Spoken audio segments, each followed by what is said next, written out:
Hi everybody, this is Agnes from Sediment, and today we're going to debunk 5 wine myths.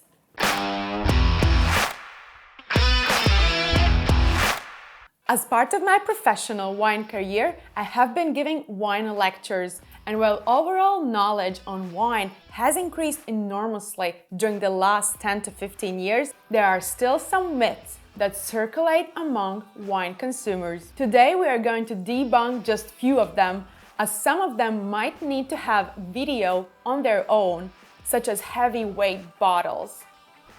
Let's start. There have been some studies that actually prove that most of the consumers in the blind tasting will prefer wine that has been relatively recently opened over the one that has been breeding for 10 hours.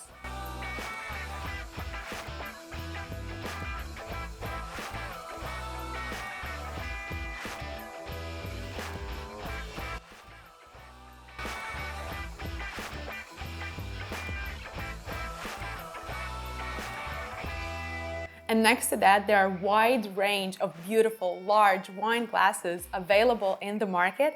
So instead of opening your wine and letting it to breathe for next 10 hours, I invite you to pour that wine in the glass and follow its aroma development through time. At first, it might seem a bit shy and more volatile aromatics will appear. But the greatest thing about it is that you will be there to experience every change in the wine aroma, and you might even get something that you didn't smell before. This could not be further from truth. Naturally acquired sweetness in wine, meaning that the sugar is not added to make it sweet, are some of the greatest and long-lived wines in the world. Because of their sugar level, they have great aging potential, during which they will develop amazingly complex flavors both on the nose and the palate. And to put a cherry on top, these are also some of the most expensive wines in the world, because it is very labor-intensive to create balanced sweet wine. Some of the techniques used to create sweet wine is delaying harvest, harvesting frozen grapes, drying grapes, or risking your yield in hopes of perfect weather for noble rot. Some of my greatest wine experiences have been with complex, luscious dessert wines. And there's nothing amateur enjoying a glass of sweet wine.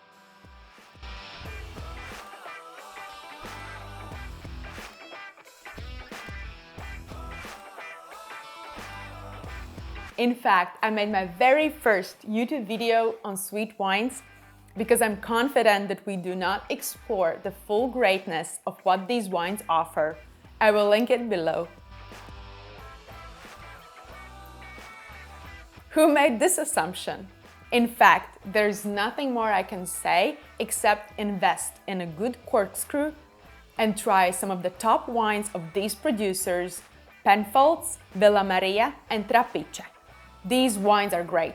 First of all, they can age, and they show balance, concentration, complexity, and length. And with few exceptions, they will not leave you broke. These companies have all the tools available, such as technology, best sites, ability to hire leading professionals of the industry, and it wouldn't make sense for them to just blow it all away and do not use the full potential of them. Here's a shocker. The greatest majority of wines don't get better with age.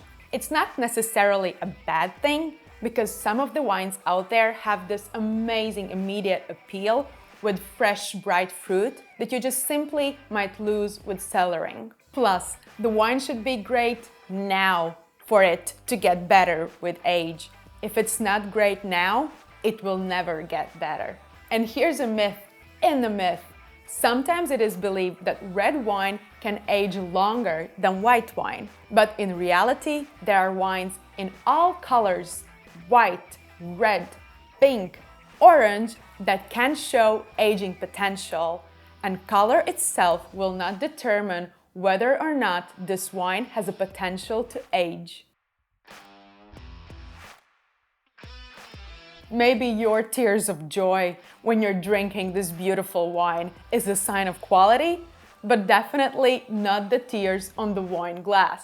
I actually talk about this in my video on wine's appearance, and while tears can give you some information on wine, such as viscosity, sugar and alcohol content, and extraction, it has nothing to do with quality of wine. These are just few wine myths, but since there are more out there, I might come back to this topic again.